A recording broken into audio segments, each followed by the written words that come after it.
सिद्धेभ्यः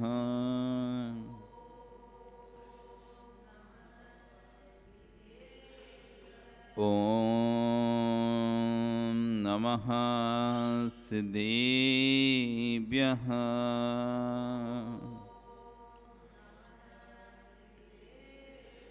ॐ नमः सिद्धेभ्यः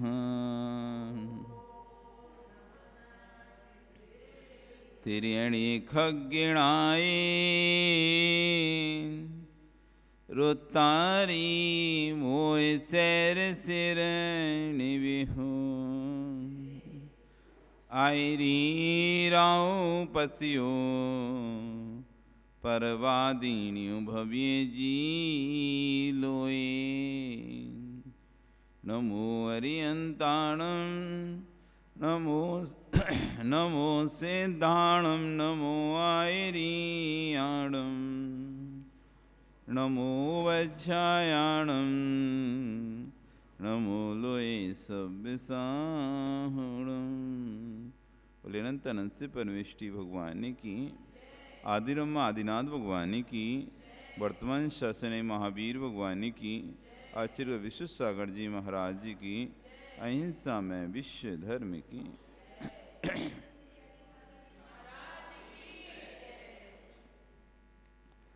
भवबंधु, वर्तमान शासन न्यायिक वर्धमान स्वामी के शासन काल में पारस्परों की चरण निश्रा में बैठकर हम सभी जिन देशना का श्रवण कर रहे हैं। कल यहाँ पर चर्चा चली थी, पंचम काल है, श्रद्धाएं कम क्यों हैं, आस्थाएं कम क्यों हैं, जबकि साधन ज्यादा है। साधन ज्यादा है, मंदिर अधिक हैं, साधु अधिक हैं, जिनवाणियाँ अधिक हैं, स्वाध्याय भी अधिक होता है, फिर भी श्रद्धाएं कम क्यों हैं? आप देखें कि पहले एक तो साधन एक दूसरी जगह तीर्थों पे जाने के लिए महीनों महीनों पहुंच पाता था व्यक्ति। आज तो पलक झपकते ही पहुंच जाता है, जब मर्जी हो तब चला जाता है। तीर्थों की वंदना करने, तीर्थों की यात्रा करने पहले तो सोचना पड़ता था, भैया बहुत सोच के जाते हैं, पूरा टीका मीका करके पता नहीं तुम कब वापस लौटोगे। महीना 10-15 दिन में तो पहुंचोगे और फिर पता नहीं कितने दिन वहां रहेंगे और कितने दिन बाद लौटेंगे। तो ये गाजे बाजे के साथ टीका मीका करके विदा करते थे। जब आते थे तो बढ़िया गाजे बाजे के साथ स्टेशन पे लेने आते थे कि तीर्थ यात्रा करके आए। और अब तो साधन ऐसा है कि आप आज विचार बनाओ, सुबह विचार बनाओ, शाम को तुम तीर्थ क्षेत्र पर दिखाई दोगे। साधन होने के बाद भी आस्थाएं नहीं बढ़ रही, आस्थाएं घट रही। साधन बढ़ने के बाद भी, क्षेत्र बढ़ने के बाद भी आस्थाएं बढ़ नहीं पा रही, आस्थाएं घट रही। क्या कारण है? जबकि और आस्थाएं बढ़ना चाहिए थी। साधन जैसे जैसे बढ़ रही थी, सुविधाएं जैसे जैसे बढ़ रही थी, तो आस्था बढ़नी चाहिए, आस्था घट रही हैं। श्रद्धा बढ़नी चाहिए, श्रद्धाएं घट रही हैं। क्या कारण है? आचार्य भगवान समन्व स्वामी भगवान महावीर स्वामी से प्रश्न करते हैं, भगवान आपको सभी लोग क्यों नहीं मानते? आप तो 18 दोषों से रहित हैं, किसी का अहित नहीं चाहते हैं, सबका हित चाहते हैं, जगत के प्राणी मात्र का हित आप चाहते हैं, तब भी आपको सभी लोग क्यों नहीं मानते?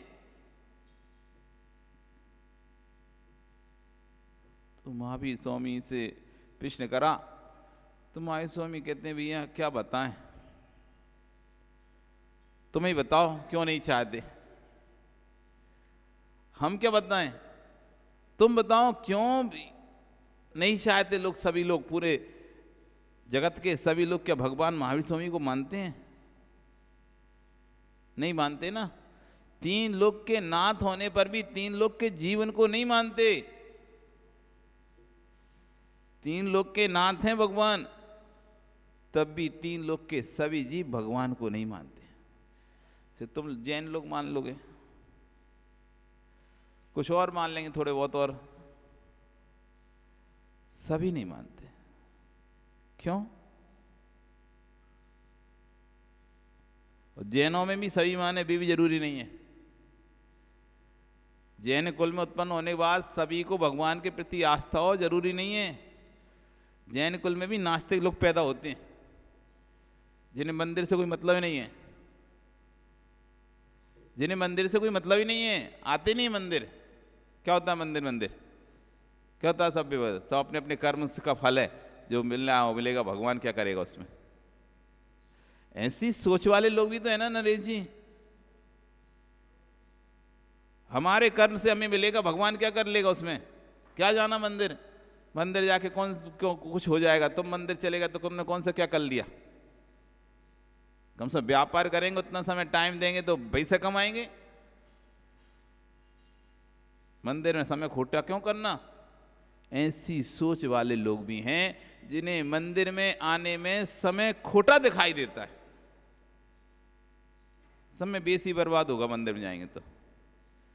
हम वहां से यहीं से घर से ही हाथ जोड़ ले रहे, बहुत हो गया हमारा मंदिर। ऐसे जीव भी हैं जिन्हें मंदिर आने में समय बर्बाद होता दिखाई देगा। घंटों घंटों अखबार पढ़ते समय बर्बाद नहीं दिखाई देगा, घंटों घंटों मोबाइल चलाने में समय बर्बाद नहीं देगा, घंटों घंटों संडासे में बैठे रहने में समय बर्बाद नहीं दिखाई देगा, बातें करने में समय बर्बाद नहीं दिखाई देगा, लेकिन मंदिर आने में समय बर्बाद दिखाई देगा। अब देख लो, कई लोग तो ऐसे होते हैं जिन्हें जाना भले 7 बजे होगा, 8 बजे कहीं भी, और यहां कोई अभिषेक करने का बोलेगा 6 बजे, 6:30 बजे, 7 बजे, तो कहेगा अरे हमें जाना है। तो जाना तो चले जाना, कर तो जाओ। नहीं जाना है, अरे जाने से और उसका संबंध क्या है? 2 मिनट तो लगेंगे, कपड़े बदलो, अभिषेक करो, फिर दुआ करके फिर बैठ जाना, फिर चले जाना। नहीं, हमें जाना है। वो जाने के लिए भगवान को छोड़ देंगे।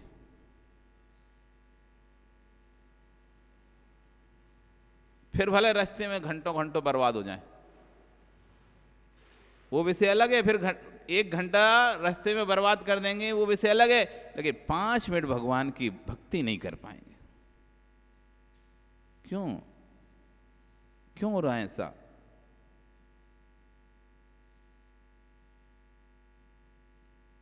आचार्य भगवान संत स्वामी कहते हैं, भगवान आपके शासन में कोई दोष नहीं है, आप में भी कोई दोष नहीं है, पर क्या करें भगवान, ये काल ही काला है, ये काल ही खोटा है, ये काल ही पंचम काल है। इसमें लोगों की बुद्धियां दुर्बुद्धियां हैं। अच्छे कार्य के लिए समय नहीं है यहां पे लोगों को पास, अच्छे लोगों के लिए समय नहीं है यहां पे लोगों के पास, बुरे कार्य और बुरे लोगों के लिए सबके पास समय। काला कलिर्वा कलुषा सयोवा सोतुर प्रभक्तुर वचनानयोवा त्वत्साक्षनेकाधिपतेत्व लक्ष्मी प्रभुत्व शक्तिरपवादि हेतु। काला कलिर्वा, हे प्रभु ये काल ही काला है, ये खोटा पंचम काल है। यहां पर बुद्धि विवेक सब हीन होते जा रहे हैं। सब देखो, पहले से संस्कार हो, ज्ञान हो, बुद्धि हो, विवेक हो, सब कम होते जा रहे हैं। आयु भी कम होती जा रही है, हाइट भी कम होती जा रही है, सब चीज घटते जा रहे हैं ना। सदाचार कम होता चला जा रहा है, सम्मान कम होता चला जा रहा है, सम्मान कम होता चला जा रहा है। हर चीज घटते क्रम में जा रही है। क्यों? काला कलिर्वा, काल काला है। काल काला हो तब भी चलेगा, लेकिन कलुषास योभा, लोगों के मन भी काले। काल काला है कोई बात नहीं है, लेकिन लोगों के यहां पर मन भी काले हैं। जैसे काल अपना असर दिखा रहा है, ऐसे कि लोगों के मन भी खोटे हैं। श्रोतुर प्रवक्तुर, श्रोता मन का सुनना चाहता है, प्रवक्ता मन का बोलना चाहता है। श्रोता अपने मन की सुनना चाहता है। अभी हम सुनाएं और आपके मन की ना हो तो आप उठकर खड़े हो जाओगे, क्या बोल रहे हैं महाराज जी, हमें मंजूर नहीं है। चाहे भले हम आगम से बोलेंगे, लेकिन कहोगे नहीं हमें मंजूर नहीं है, क्योंकि हमारे मन की नहीं है। मंजूर क्यों नहीं है? आगम की इसलिए मंजूर नहीं है, नहीं आगम की इसलिए मंजूर नहीं, हमारे मन की नहीं है इसलिए मंजूर नहीं। विरोध खड़ा हो जाएगा। आदमी के जहां मन की नहीं होती ना, उसका मन विरोध कर देता है, खड़ा हो जाता है वो। नहीं, फिर वो ये नहीं देखेगा सामने क्या है, आगम है, गुरु है, देव है, कुछ नहीं। क्या मंदिरों में लड़ाई नहीं होती देखी? क्या मंदिरों में लड़ाई होती नहीं देखी? क्या है मंदिर में तो मीटिंग कर लेते हो, मीटिंग करते करते लड़ बैठते हो। उस समय क्यों लड़े? क्योंकि मन की नहीं हुई। अब तुम्हें ये नहीं देख रहा कि बगल में प्रभु विराजमान है, कि गुरु विराजमान है, कि जिरवाणी विराजमान है, इससे कोई मतलब नहीं है। वैसे कहो भाई मंदिर में नहीं करना, मंदिर में नहीं करना कुछ भी झगड़ा, भगवान के सामने कुछ भी नहीं बोलना, लेकिन जब मन की नहीं होती तो फिर तो मीटिंग में ही लड़ने लगते हो। वो मीटिंग कहाँ हो रही ये भी नहीं पता रहता आपको। भगवान के सामने मंदिर में मीटिंग कर रहे, इसलिए कभी मंदिर में तो मीटिंग करनी नहीं चाहिए। जब भी मीटिंग होती है तो स्वाभाविक है किसी के मन की होती है, किसी के मन की नहीं होती है। तो जिसके मन की हो गई वो अभिमान में फूल जाता है, चलो देखो हमने कहा था ना, ऐसे ही होना था, वो तो पहले से ही पता था। और जिसकी मन की नहीं होती वो चिल्ला चौंट करने लगता है, गालियां देने लगता है, लड़ाई करने लगता है। ऐसा होता है कि तुम तो एक राज चला रहे हो, तानाशाही चल रही है, ऐसा चल रहा है, वैसा चल रहा है। अनेक प्रकार के जितने अब शब्द हो सकते हैं उस समय, जितनी प्रकार से वो सामने वाले को सुना सकता है, उस सभी प्रकार से उस समय वो सुनाना शुरू कर देता है। फिर उसे भान ही नहीं रहता कि कहाँ बैठा हुआ है, किस स्थान पर बैठा हुआ है, शुरू हो जाता है। क्यों? क्योंकि मन की नहीं हो रही। श्रोता मन का सुनना चाहता है, वक्ता मन का कहना चाहता है। इसलिए प्रभुत्व त्वशासनिक आधिपतित लक्ष्मी, आपका शासन की अधिपति लक्ष्मी सर्व संपूर्ण लोक में फैलने पर भी प्रभुत्व शक्ति अब बात का हेतु बन रहे हैं लोग, तब भी लोग आपको नहीं मान रहे। क्योंकि लोगों का एक तो काल काला, ऊपर से मन काला, फिर श्रोता मन की सुनना चाहता है, वक्ता मन की कहना चाहता है। तो कैसे भगवान आपका तीन लोक में प्रभुत्व फैले? हे प्रभु, आपके शासन में कोई दोष नहीं है, भगवान के शासन में किंचित मात्र भी दोष नहीं है। आपका शासन तो महान पवित्र है, तो फिर बात क्या है? ये काल ही काला है, ये भी बहुत बड़ा दोष नहीं था। परंतु क्या करूं नाथ, इस काले काल में जन्म लेने वाले लोगों के आश्रय भी काले हैं। बिल्कुल सब अपना अपना स्वार्थ ढूंढते हैं, सब अपना अपना स्वार्थ ढूंढते हैं। स्वार्थ सिद्ध होता है खत्म, जब तक सिद्ध नहीं होता तुम हमारे हो, तुम हमारे हो, तुम हमारे हो। और जिस दिन स्वार्थ सिद्ध हो जाता है, तुम कौन हो ये शब्द निकलने लगता है। पहले आता है क्या शब्द? तुम हमारे हो, और फिर आता है तुम कौन हो। ये स्वार्थ की लीला है। आपको भी नहीं देखते हैं, आप में अपने स्वार्थ के पीछे भैया विश्वास रखो। कितने तीर्थ आपको ऐसे मिल जाएंगे जिन तीर्थों पे बैठे लोग तीर्थ कोई की मिट्टी को ही खा रहे हैं अपने स्वार्थ के पीछे। तीर्थ क्षेत्र में भी बैठे हैं और उनकी व्यवस्था उनके हाथ में आ गई है, उस व्यवस्था से अपना घर चला रहे हैं। कितने लोग सब क्षेत्रों में ऐसे लोग हैं। इसी कारण तो है कि तीर्थ क्षेत्र डेवलपमेंट नहीं हो पा रहा। जितना पैसा आता है क्षेत्रों पे उससे कम काम रहता है क्षेत्रों पे करने लायक। पैसा अधिक होता है, काम कम रहता है, तब भी क्षेत्र की हालत देखो ऐसी दयनीय पड़ी रहती है, जर्जर सी पड़ी रहती है। ना रहने का कोई अच्छे से व्यवस्थित रहती, ना भगवान की अच्छी सी व्यवस्था होती, ना पूजन पाठ की ढंग से व्यवस्था हो पाती, ना मंदिर अच्छे से रह पाता, सब ऐसे जीर्ण शीर्ण हालत में पड़े रहते। क्यों? जिन्होंने तीर्थ रक्षा का जिम्मा लिया था, जिनको तीर्थ रक्षा के लिए हमने बिठाला था, क्षेत्र की विकास के लिए बिठाला था, वही उस पैसे को खा जाते हैं। तीर्थ पर बैठ जाते हैं, विश्वास रखो कितने तीर्थ आपको ऐसे मिल जाएंगे जिन तीर्थों पर बैठे लोग तीर्थ की मिट्टी को खा रहे हैं। जो तीर्थ कमेटियां हैं, जो तीर्थ गति में बैठे हुए हैं, इन विचार में करुणा करना और कह देना, सुनो भैया, उन गरीबों से पूछो जो यात्रा को आते हैं, अपने बेटे को नहीं खिलाते हैं, परंतु एक सिक्का उलक में डालना पसंद करते हैं, उनके द्रव्य को तुम कहाँ कहाँ कैसे नष्ट कर रहे हो। जो निर्माल का एक दाना भी खाता है वो 60,000 वर्ष तक विष्ठा में कीड़ा बनता है। निर्माल का एक दाना भी मुख में रख लिया ना, 60,000 वर्ष तक विष्ठा में कीड़ा बनता है। सोचो, ये हम नहीं कह रहे, ये श्रवण गोल गुलाम है, बिंदगिरी चंद्रगिरी पर्वत पर लिखी हुई प्रशस्ति बोल रही है। इसलिए बड़े संभल कर रहना, मंदिरों में तीर्थों में काम तो करवाना, लेकिन जैसे अपने घर में पहले सब तैयारी कर लेते हो तब ईंट लगाते हो, इंजीनियर को बुलाकर ज्ञानी समाज के द्रव्य को ऐसे ही लगाना, नहीं तो हर एक ट्रस्टी घर में अंधे लूले पागल आदि मिल जाएंगे। बिल्कुल सही है। आप अन्वेषण करना, जितने जो कमेटियों के पदाधिकारी बनकर बैठ गए हैं, उस घर में कोई ना कोई एक ऐसा जीव जरूर पैदा होता है जो पूरा पैसा उसके ऊपर बर्बाद होता है। या तो मानसिक विकलांग मिलेगा, लूला लंगड़ा मिलेगा, अथवा बिगड़ जाएगा।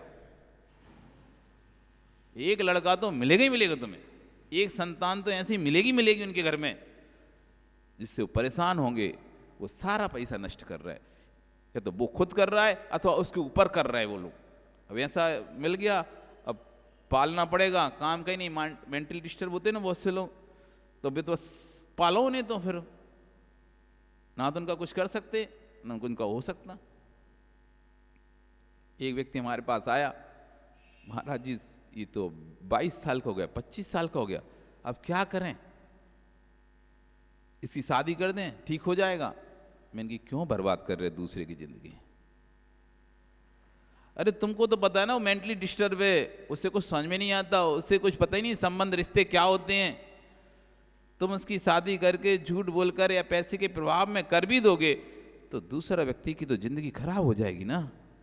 एक की तो खराब है ही, तुम कोई बोला कि इसकी शादी करने से ठीक हो जाएगा, मैंने कहा कोई बोला तो उसको क्या, उस बर्बाद तो दूसरे की जिंदगी होगी, और ठीक नहीं हुआ तो गया ना। इसलिए ऐसी इसका सेवा करो, ऐसी इसकी सेवा करो, मत करो इसकी शादी, ऐसी सेवा करो, अब पूरी जिंदगी सेवा करो। तुम अब सोचता व्यक्ति क्या किया था मैंने, ये किया था तुमने कहीं ना कहीं, निर्माल का द्रव खाया था, निर्माल के द्रव का उपयोग किया था। सो आज तुम कह रहे हमने तो कोई पाप भी नहीं किया, हमने तो कुछ किया ही नहीं किसी का, हमने तो पाप का खाया नहीं, हमने तो धर्म का खाया। तो धर्म का खाया तो यही तो फायदा हो रहा है, धर्म का खाया तो। व्यक्ति कहते हम पाप का नहीं खाते, हम तो धर्म का खाते, मंदिर का खाते, मंदिर का तो धर्म का कहलाएगा ना। तो निर्मल नहीं, कभी भी कोई भी वस्तु उपयोग करते हो आप मंदिर की, आपने यहाँ की चटाई भी उपयोग की है, यदि आपको पता है कि यदि मैं बाजार से, कई बार ऐसा होता है हम कार्यक्रम करते हैं यहाँ पर नीचे, तो सोचते हैं चलो मंदिर में रखा तो है सामान, वही उठा के उपयोग कर ले रहे, क्यों टेंट हाउस से मंगाना, पैसे ही बचेंगे और है भी। तो आपने पैसे बचा लिए मंदिर की सामग्री उपयोग कर लिया, टूट भी गई तो एक आध दो टूट कोई बात नहीं, मंदिर के तो अपने तो है। ये तीव्र आपको निर्माल का दोष लग रहा है। चाहे आप दरी तक क्यों उपयोग कर रहे हो मंदिर की, कुर्सी भी उपयोग कर रहे हो मंदिर की, ऐसा मत समझना है कि हम पैसा लेते हैं वो खाएं वो ही सिर्फ निर्माल होता हो। निर्माल सिर्फ पैसे नहीं होता। तुम्हें दरी भी उपयोग कर रहे हो, चद्दर भी उपयोग कर रहे हो, चटाई भी उपयोग कर रहे हो, यदि वो जिस कार्य के लिए रखी गई है उस कार्य के लिए नहीं कर रहे हो, दूसरे कार्य के लिए कर रहे हो, अपने घर के पर्सनल कार्य के लिए कर रहे हो, तो निर्माल का दोष है। यदि आप कहीं गए, मंदिर के काम से कहीं जाना था, तो आपने कहा मंदिर के काम से जाना है तो गाड़ी करके गए, और गाड़ी करके आप अपने काम भी कर रहे हो, वहां पर गए थे मंदिर के काम के नाम से और अपने काम भी कर रहे हो, और फिर पूरा तुमने वहां पर पानी पिया, नाश्ता किया, खर्चो भी किया, वो सब तुमने मंदिर के काम खाते में डाल दिया। हम मंदिर के काम से गए थे और अपना पूरा काम करके आ गए। मंदिर का तो थोड़ा सा काम था, बस एक मीटिंग में ना आना था या किसी को काम में जाना था, उतने से काम के लिए गए थे, और बाकी तुम अपना पूरा काम करके आए हो। जब इतनी दूर आई हैं चलो अपना काम भी कर ले रहे, ऐसा सोच के तुमने अपना काम भी किया, लेकिन पूरा खर्चा तुमने मंदिर के उसमें डाल दिया, गुल्लक में, कि हम मंदिर के काम से गए थे। ये तीव्र निर्माल का दोष लग रहा है। तो मंदिर के काम गए थे, सिर्फ मंदिर के काम से जाते, फिर अपना काम नहीं करना था, और अपना काम किया है तो फिर खर्चा मंदिर के काम में नहीं डालना था। ये लोग समझते नहीं है। वो लोग सोचते हैं चलो अच्छा है मंदिर काम से जाएंगे तभी अपना काम कर आएंगे। बहुत से लोगों की सोच होती है मंदिर से काम से जाएंगे ही जाएंगे उस दिन, चलो उसी दिन अपना काम भी कर लेंगे, एक टिकट में दो दो फायदा हो जाएंगे, हर भी नहीं लगेगी, फिटकरी और रंग छुक हो जाएगा। हल लगे ना फिटकरी, रंग छुक हो जाए, काम भी हो जाएगा और पैसे ही बच जाएंगे। पैसे तो बचा लोगे लेकिन कर्म से नहीं बच पाओगे। पैसे तो बचा लोगे, इसलिए माताओं कभी भी कहीं जाओ तो पूछ लिया करो, ये मंदिर के पैसे तो नहीं ले जा रहे हैं। यदि मंदिर के पैसे से हम वहां जाकर पिकनिक करेंगे कहीं जाकर, तो तीर पाप का आश्रम होगा। मंदिर का पैसे से तुम गए और तुम वहां जाके भक्ति तो नहीं करे, पूजा तो नहीं करे, क्योंकि मंदिर तो लेके गया था आपको भक्ति पूजा कराने के लिए, वहां पर क्षेत्र पर दूसरी जगह पे, कि यहाँ जाकर भक्ति पूजा करना है, इसलिए हम तुमको बस में लेके जा रहे हैं, और तुम बस में जाकर वहां पर अपनी पिकनिक कर रहे हो, खा रहे हो, तो ना पूजा से मतलब है ना कछु से मतलब है, तो तुमको तीव्र निर्माल का पाप लगेगा। क्योंकि जिस उद्देश्य से तुमको ले जाया गया था, तुमने सोचे चलो चलते हैं, घूमना हो जाएगा, फिरना हो जाएगा, पिकनिक हो जाएगी, पूजन करने वाले पूजा करते रहेंगे, अपन उतनी देर घूमेंगे बढ़िया। ऐसे ही तो होता है। पूजा करने वाले 4 लोग उसमें बैठे हैं, यात्रा में पूजा करने वाले 4 लोग बैठे हैं, और तुमने सोचा चलो वहीं पास में क्षेत्र भी है, यात्रा के लिए कोई बस निकाली, चलो चलते हैं यात्रा में, 10 किलोमीटर 20 किलोमीटर वो पिकनिक के स्पॉट अपन वहां घूमे आए। ये लोग जब तक यात्रा में दर्शन करेंगे, मंदिर दर्शन, तब अपन वहां से घूम के आ जाएंगे। तो आप तीव्र निर्माल का बंद कर रहे हैं। जिस उद्देश्य के लिए आपको ले जा रहा है, उस उद्देश्य से हटकर आप कोई सा दूसरा काम भी कर रहे हो उस धन से, या तो फिर आप अपना पैसा देना चाहिए था कि लो भाई, क्योंकि मैं पूजन नहीं करूंगा वहां जाकर, मैं वहां जाकर भगवान का ध्यान नहीं करूंगा, मैं तो पिकनिक मनाने जा रहा हूं, इसलिए मेरा पैसा ये पकड़ो, तो फिर निर्माल के दोष से बच जाते। लेकिन तुम सोच रहे गाड़ी तो जा ही रही, फिर ही अपन बैठ जाते हैं, वो तो खाली जा रही, चाहे हम बैठे चाहे नहीं, तो खाली जा ही रही है, और तुम खाली समझ उस गाड़ी में बैठ गए, और वहां जाकर तुम अपने मस्ती गटर मस्ती कर रहे हो, घूम फिर रहे हो, इधर उधर घूम रहे हो। तुम्हें 2 सेकंड के लिए तो भगवान पास गए, दर्शन किए, सिर झुकाए और भाग लिए, और बाकी पूरा समय इधर उधर मस्तियों में लगा रहे हो, तो निर्माल का दोष लग रहा है। अब आप शांति से पूरा पैसा उसका दे देना अपना, नहीं दे पाए तो 60,000 वर्ष तक विष्ठा में कीड़ा बनो। सोच लो, विष्ठा में कीड़ा बनना पसंद हो तो खूब मंदिर की चीजों को उपयोग करो,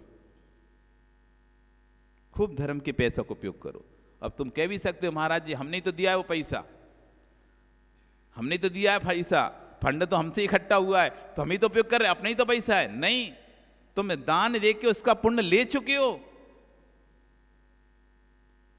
तुम दान दे के उसका पुण्य ले चुके हो, अब वो तुम्हारा पैसा नहीं बचा है। नहीं तो कह सकता ना कोई महाराज समाज का जो पैसा है वो समाज का ही तो है, मंदिर में जो फंड इकट्ठा हुआ समाज के पैसे से का तो इकट्ठा हुआ है, हमने तो इकट्ठा करके दिया है। लेकिन तुमने इकट्ठा किया था उस समय, तुम दान देकर उसका फल ले चुके हो, अब तुम्हारा उस पर कोई अधिकार बचा ही नहीं है। हिसाब किताब तो वही निपट गया था ना, तुमने दान दिया था तो दान का पुण्य भी तो कमा लिया था उसी समय, अब कौन सा तुम्हारा बचा है। ये लोग जो करते हैं ना, अपने कमरा बनवा देते हैं क्षेत्रों पर और अपना नाम भी लिखा देते हैं, अधिपत्य भी जमा लेते हैं। अरे तुमने जब दे दिया था, बना दिया, ये तुम्हारा दान हो गया था, उस समय तुम्हें मिल गया था पुण्य, अब ये नाम लिखा के अपना अधिपत्य क्यों सिद्ध करना वहां पे कि नहीं मेरा कमरा है क्षेत्र पर, मैं जब भी आऊंगा तो इसी कमरे में रुकूंगा। तो तुमने कभी दान ही नहीं किया, इसका मतलब तुमने तो इन्वेस्टमेंट किया है। दान थोड़ी ना कहलाए वो तो इन्वेस्टमेंट कहलाया कि आपने एक क्षेत्र पर अपना कमरा बना दिया और नाम भी लिखवा दिया, जब भी तुम आओगे तो चाबी मुझे मिलना चाहिए, 5 दिन पहले खबर कर दूंगा, साफ सुफ करके रखना, मैं आऊंगा, मैं चाबी लूंगा और रखूंगा वहीं पे उसी कमरे। तो ये तुम्हारा इन्वेस्टमेंट है, एक तरह से तुमने फार्म हाउस अपना टाइप का बना के रख लिया वहां पे, ये दान नहीं हो तुम्हारा। और सबको कह रहे हैं हमने इतना दान दिया क्षेत्र पे, हमने इतना दान दिया, हमने इतने कमरे बनवाए, हमने ऐसा करा। तो बनवाया क्या, तुमने इन्वेस्टमेंट किया है, बनवाया नहीं है। कमेटी भी सोचे ठीक है इन्हें 10 कमरे बनवाए तो एक कमरा इनके नाम पे कर दिया, इन्वेस्टमेंट किया ना तुमने, तो उसने भी एक दे दिया जगह तुम्हें लिए, तो इन्वेस्टमेंट था वो, दान नहीं था। वो उपयोग कर रहे हो तुम, वो मंदिर की वस्तु है, मंदिर का स्थान है, तुम जाते हो उपयोग करते हो, पैसा नहीं देते तो दोष लग रहा है वहां पे। निर्माण बहुत गहरा है जैन दर्शन, हम जितना सोच भी नहीं सकते ना, सागर की गहराइयों से भी ज्यादा गहरा है। सागर की गहराई तो फिर भी व्यक्ति नाप ले, लेकिन जैन दर्शन की गहराई तो नापी नहीं जा सकती। जितना गहरे में जाओगे, जितना गहरे में चले जाओ, चाहते चले जाओ, चले जाओगे, इतना गहरा है जैन दर्शन। यदि तुम यहां चटाई पर बैठे गए हो और बैठ के अपने घर की बातें कर रहे हो, ये चटाई तुम्हें घर की बातें करने नहीं दी गई थी। ये मंदिर की चटाई तुमको भक्ति करने के लिए दी गई थी, ये मंदिर चटाई पूजा करने के लिए दी गई थी, ये मंदिर चटाई जाप करने के लिए दी गई थी। और तुम यहां बैठकर किसी के घर की चर्चा कर रहे हो, किसी घर की बातें कर रहे हो, बुराइयां कर रहे हो। निर्मल का दोष लग रहा है तुमको, बुराई का दोष तो लग रहा है वो अलग ही है, लेकिन साथ में निर्मल का दोष लग रहा है, क्योंकि जिस उपयोग के लिए आपको चीज दी गई थी आप उसका उपयोग नहीं कर रहे हो, आप उसका विपरीत प्रयास कर रहे हो, कारण कार्य भी प्रयास कर रहे हो, आपको दोष लगेगा। यदि घर की बातें करना तो एक चटाई और साथ में लेके आया करो, जैसी घर की बातें शुरू तो उठा के नहीं उसको रख दिया, उस पर बैठ गए, ये हमारी घर की बातों की चटाई है, साथ में रख लाया करो। जब तुम्हें लगे कि मुझे मंदिर में जाके अपने घर की बातें करनी है, इधर उधर की करनी है, 2-4 लोगों की सुनानी और 2-4 लोगों की सुननी है, तो साथ में चटाई और ले आया करो।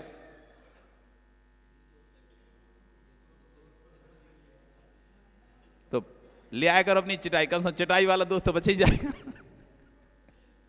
मंदिर में वाला दोस्त तो लगेगा ही लगेगा, मंदिर में करोगे तो लगेगा ही लगेगा, कम से कम चटाई के बच जाए तुम्हें। आदत तो है ना, आदत कहाँ जाती है, आदत नहीं छूट रही ना। महाराज जी क्या करें, मंदिर में तो मिलती हैं सब, बाकी तो अपने घरों में व्यस्त हो जाते हैं, मिल ही नहीं पाते। एक ही तो स्थान है मंदिर में मिलने का, और वहीं बुराई नहीं करें तो फिर कहाँ बुराई करें, बताओ। वही तो स्थान मिलता है एक दूसरे से मिलने का, वही तो स्थान मिलता है, वही तो न्यूज चैनल है मंदिर ही तो, भाई से तो पूरे में खबर पहुंचेगी, न्यूज चैनल है ये तो, यहीं से तो पूरे गांव में खबर फैल पाएगी। घर में बैठे बैठे कैसे फैल पाएगी, क्योंकि घर में बैठे बैठे तो मोबाइल से 1 को करोगे, 2 को करोगे, 4 को कर पाओगे फोन, नंबर ही नहीं तुम्हारे पास। लेकिन यहां तो बिना नंबर के काम हो जाएगा, बस कहने की देर है भीड़ तो लगी है, तुमसे कह रहे कोई से कहियो मत। क्या कहने की दे रही है? जी तुमसे कह रहे कोई से कहियो मत। हाओ ठीक है नहीं कहेंगे। फिर दूसरी दीदी गई, अरे जी सुनो हम तुमसे कह रहे कोई से कहियो मत। और तीसरी से कह रही है तुमसे कह रहे कोई से कहियो मत। क्या बोल रहे? सौगंध तुमसे कह रहे कोई से कहियो मत। सबको सौगंध भी देते जाएंगे और ये भी कहते जाएंगे तुमसे ही कह रहे कोई से कहियो मत। एक कविता, उसने कविता गाई थी इस पर, सागर में रह रहे और पानी को रो रहे। सागर में रह रहे, और सागर शहर है ना एमपी में, तो वहां का वो कवि था, तो वहां पानी की बहुत किल्लत है, नाम सागर है, पानी की किल्लत है, तो सागर में रह रहे पानी को रो रहे, तुमसे कह रहे कोई से कहियो नहीं। तो ऐसी स्थिति हमारी, तुमसे कह रहे कोई से कहियो नहीं, कहत कहत पूरे नगर को पता चल गया कि तुमसे कह रहे कोई से कहियो। ये स्थिति है। ऐसा यदि आप यहां पर कर रहे हो तो आप निर्माल का उस चटाई पर बैठ के निर्माल का धुस प्राप्त कर रहे हो। और आप तो कहोगे हम तो महाराज जी कोई निर्माल मंदिर की चीज उपयोग भी नहीं किए, कोई लेके भी नहीं गए, ना कोई दान का पैसे ले, फिर हमको निर्माल का दोष क्यों लग गया? इसलिए लग गया क्योंकि जिस उपयोग के लिए आपको चटाई दी गई थी आप उस चटाई का वैसा उपयोग नहीं कर रहे हो, इसलिए दोष लग गया। बहुत संभल के रहना एक एक चीज। इसलिए जब भी किसी की बुराई करने का मन आए ना तो रोड पे चले जाना जल्दी से, चल भैया अपने बुराई करना है, रोड पे चलते, रोड पे चलते हैं, वहां खड़े होकर करेंगे बुराई। कोई तुमसे बुराई करे ना कभी किसी की, तो उसको बोलना चल चल चल इधर मंदिर के बाहर चलते अपन, अब कर बुराई। कितनी करना है, अपन को दोष नहीं लगाना निर्माल का।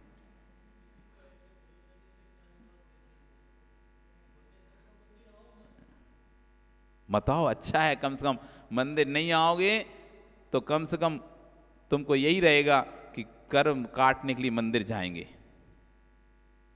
कर्म बांधने के लिए नहीं जाएंगे। मत आओ, कम से कम आने की भाव तो बने रहेंगे। नहीं आओ तो आने के भाव तो बने रहेंगे। बहुत कठिन है समाज के द्रव को ऐसे ही लगाना जैसे हर एक ट्रस्टी जैसे अपने घर में लगाते हो, नहीं तो हर एक ट्रस्टी के घर में अंधे लूले पागल आदमी मिल जाएंगे। एक दीवार रोज गिरा रहे हो, एक दीवार उठा रहे हो। मंदिर काम होता है, चलो एक आया सो उठने दो, एक आया गिरा दो, तो फिर उठा दो, फिर गिरा दो। पता चला कि घर तो 1 साल में बन गया, मंदिर 10 साल तक नहीं बन पाया।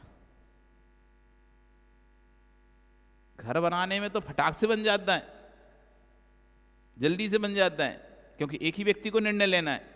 और मंदिर में तो 10 लोगों की निर्णय चलते हैं, तो कोई कहता है यहाँ की दीवार उठा, तो कोई कहता है वहाँ की दीवार उठा, तो कोई कहता है यहाँ नहीं उठा, तो कोई कहता है वहाँ नहीं उठा। अब लगे रहो बस, इसने उठा दी तो उसने तोड़वा दी, वो कमेटी आई तो पहली कमेटी ने उठाई थी तो दूसरी कमेटी ने तोड़वा दी कि हमें पसंद नहीं है, यहाँ से बनाएंगे। उसने सोचा था यहाँ से बनाएंगे, अब दूसरा आया नहीं तोड़ो यहाँ से बनाएंगे। अब लाखों रुपए लग चुके हैं, तोड़ो, एक साथ बोल दिया तोड़ो, उन्हें लगा ही नहीं कि लाखों रुपए गए भी लाखों रुपए। उन गरीबों के द्रव को थोड़ा ध्यान दो, तुम कर क्या रहे हो? पैसा फिर आ जाएगा, लेकिन पैसा आता कैसे है? जो त्यागी वृत्ति समाज के द्रव का उपयोग करवा रहे हैं उनको भी पाप का बंध नियम से होगा, साथ में उनको भी पाप का बंध होगा। जो त्यागी वृत्ति समाज ने बना लिया था स्थान, अब आए अरे अरे ये ठीक नहीं है, यहां से हटाओ यहां बनाओ। और आधे से ज्यादा बन चुका था कि तुमने कह दिया नहीं नहीं ठीक नहीं है बिल्कुल भी, समाज का हित हो जाएगा यहां कर दोगे तो पूरा तोड़वा दिया। वो 10 लाख रुपए उसमें लगे थे, ये सब पानी मिट्टी में गए। फाउंडेशन भराया था, तब फाउंडेशन भरा दिया था, 10 लाख रुपए फाउंडेशन भरने में लग गए थे उसके। अब महात्मा जी का चतुर्मास हो गया, वो महात्मा जी कह रहे नहीं नहीं ये ठीक नहीं स्थान, ये वाला स्थान होना चाहिए। 10 लाख रुपए गए पानी में, उन्हें भी दोष लगेगा।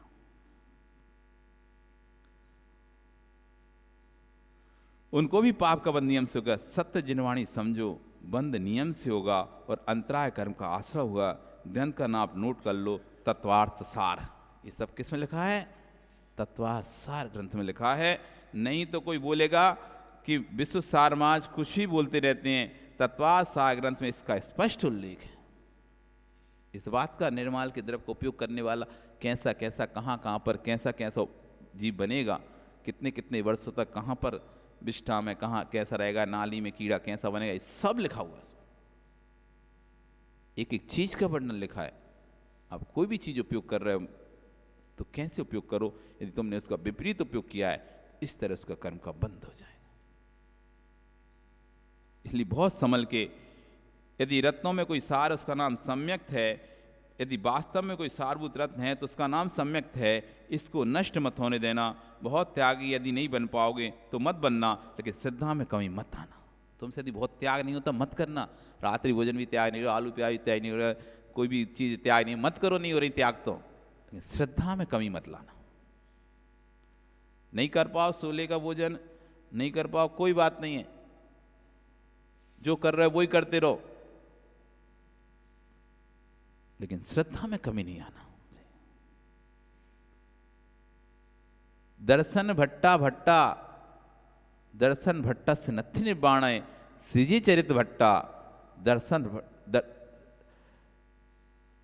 जो चारित्र भ्रष्ट हो जाता है उसका तो निर्माण हो सकता है वापिस पुनः चार्ज लेके, लेकिन जो दर्शन से भ्रष्ट हो गया, श्रद्धा से भ्रष्ट हो गया, उसका निर्माण अब पता नहीं कब होगा।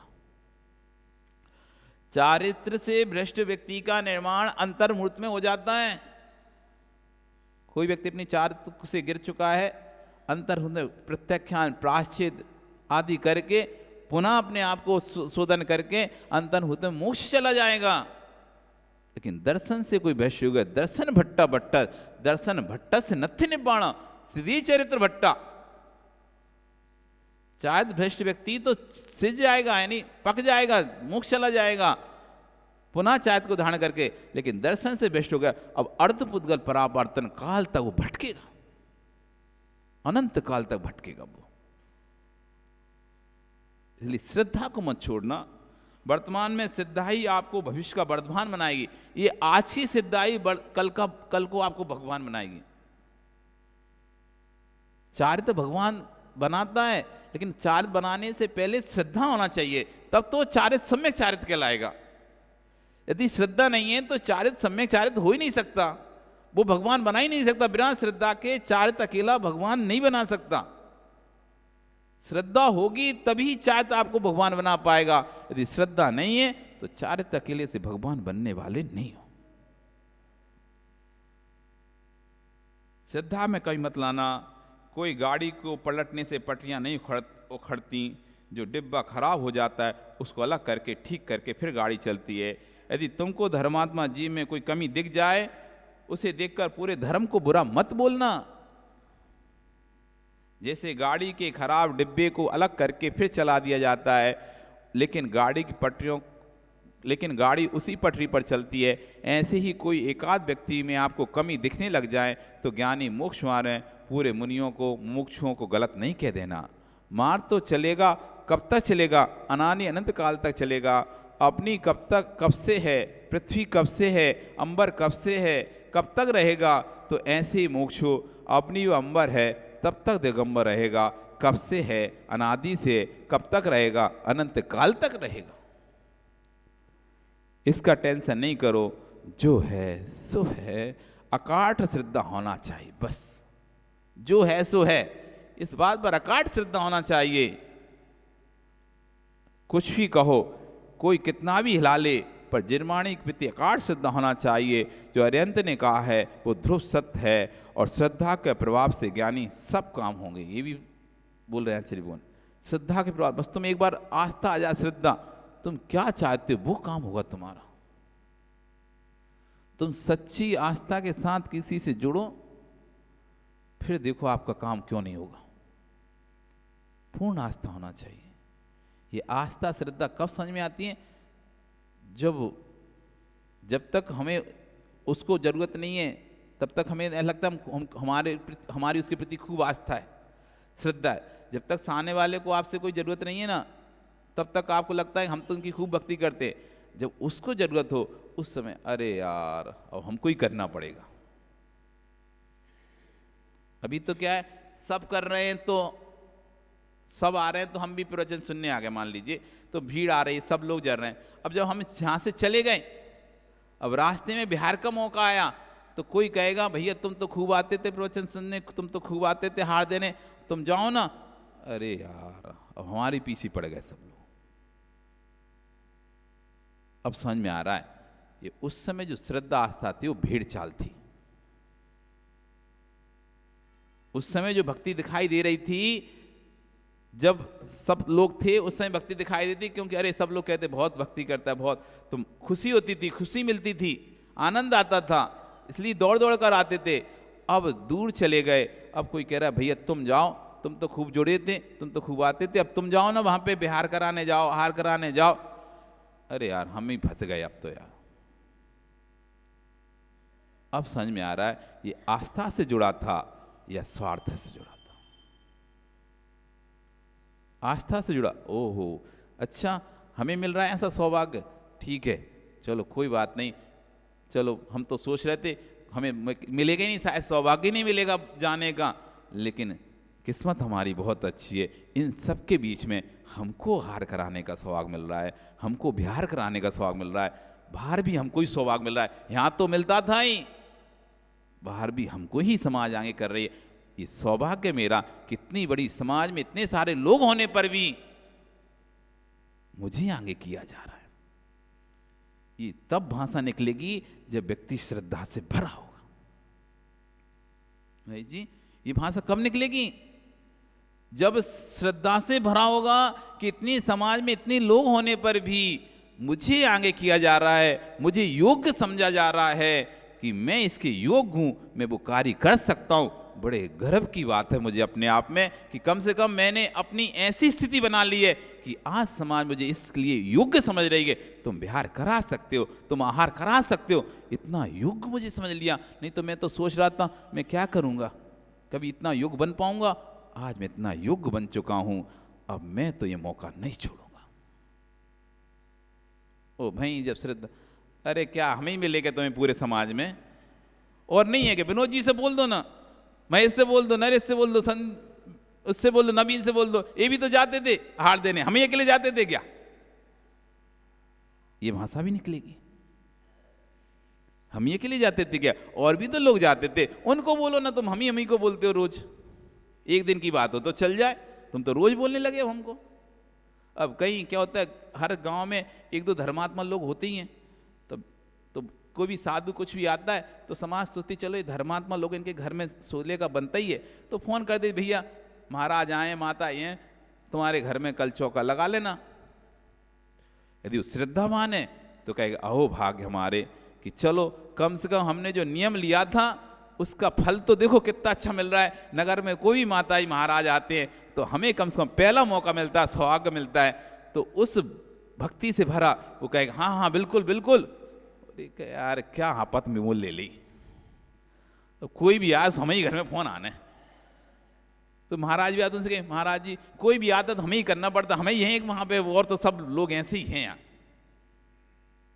हमें ही सूल का भोजन करते हैं तो हमें इसको लगाना पड़ता है सबसे पहले। कोई भी नगर में साधु आए तो हमें ही सबसे पहले चौका लगाते हैं, क्योंकि कोई और तो लगाते नहीं है, कोई और लगाता तो हम नहीं लगाते, लेकिन कोई लगाता नहीं है तो हमें लगाना पड़ता है। एक भाषा ये होती है। अब देख लो कि तुम्हारी भाषा कैसी आती है, अंदर से भाव कैसे आते हैं। हो सकता है भाषा भले अच्छी निकाल रहे हो सबके सामने, लेकिन अंदर के भाव ऐसे ही हो रहे हो। अब ठीक है, अब लोग हाँ हाँ ठीक है चलो बोल देना, अंदर सोच रहे क्या आपत ले गए, हम मना कर नहीं सकते, मना कर नहीं सकते, समाज का काम है तो मना कर नहीं सकते, इसलिए हाथ तो भर दिए, लेकिन अंदर ही अंदर परिणाम क्लेशित हो रहे हैं।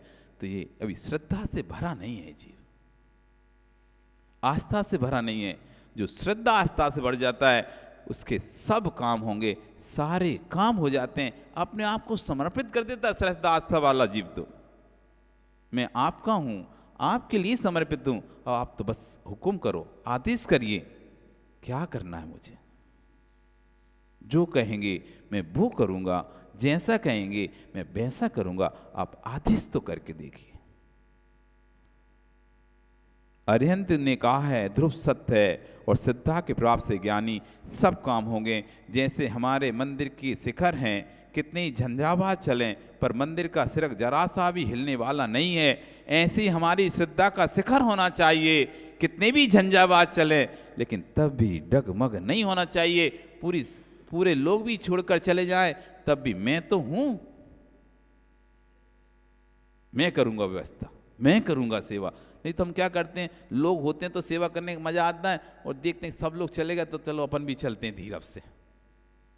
हाँ होता है, आप जाओ कहीं किसी के पास जाओ, बिहार कराते कराते जाओ, आप पैदल चल रहे हो, 10 लोग आपके पे आ जाए, धीरे धीरे आप देखते हो कि धीरे धीरे 8 लोग गाड़ी में बैठ गए।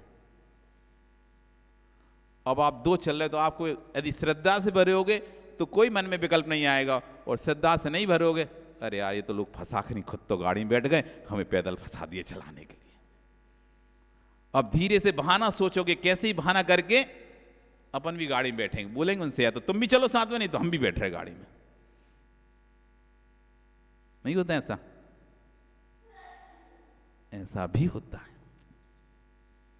ऐसा भी होता है अनिल, ऐसा भी होता है। तो पता नहीं है पर हमको सब पता है। एक बेचारा बच्चा, एक आचार्य जी का सुना रहे थे कि एक बच्चा बिहार में चल रहा था, और भी लोग चल रहे, चलते चलते चलते अब सब लोग धीरे धीरे करके नहीं बैठ गए, अब वो लड़का अकेला रह गया। अब वो सोच रहा है अब सब तो गए, अब मैं क्या करूं, मैं क्या करूं। तो उसने भी कहा थोड़ी देर तो चला, महाराज जी ये कमंडल पकड़ो, कि काय बाथरूम करके आते और जैसे ही कमंडल पकड़ाया और महाराज आगे निकले, उसने देखी कौन सी बस जा रही इस साइड में, उसमें जाकर बैठ गया, बैठ गया हो गई। सब भग गए, हम काय को अकेले घूम रहे हैं। हम भी जाते हैं, हम भी जाते हैं, हम क्यों अकेले घूमेंगे, जब कोई नहीं जा रहा तो हम क्यों जाएंगे, हम भी नहीं जाएंगे। वापिस आ रहे, जैसे झंझावात चले और मंदिर शिखा को हिलने वाला नहीं है, ऐसी हमारी श्रद्धा का शिखर होना चाहिए जो हिलने डुलने वाला नहीं होना चाहिए। प्राकृत भाषा में वृक्ष को रुख कहते हैं। जो ज्ञानी जैसे रुख का मूल जड़ है, ऐसी मोक्ष मार्ग का मूल तो कोई है तो उसका नाम सम्यक है। सम्यक यानी श्रद्धा है, उसको जानो। सम्यक दर्शन 2 प्रकार का है, निश्चय सम्यक दर्शन, व्यवहार सम्यक दर्शन। आपका समय हो गया, कल फिर आओगे तो समझेंगे आगे सम्यक दर्शन के भेद और कैसा होता है सम्यक दृष्टि, किसको प्राप्त होता है सम्यक दर्शन। जिस सम्यक से अनंत सागर चुल्लू प्रमाण रह जाता है, वो सम्मत की महिमा को हम आज से कल से यहाँ पर समझना प्रारंभ करेंगे। बोलिए भगवान महावीर स्वामी की।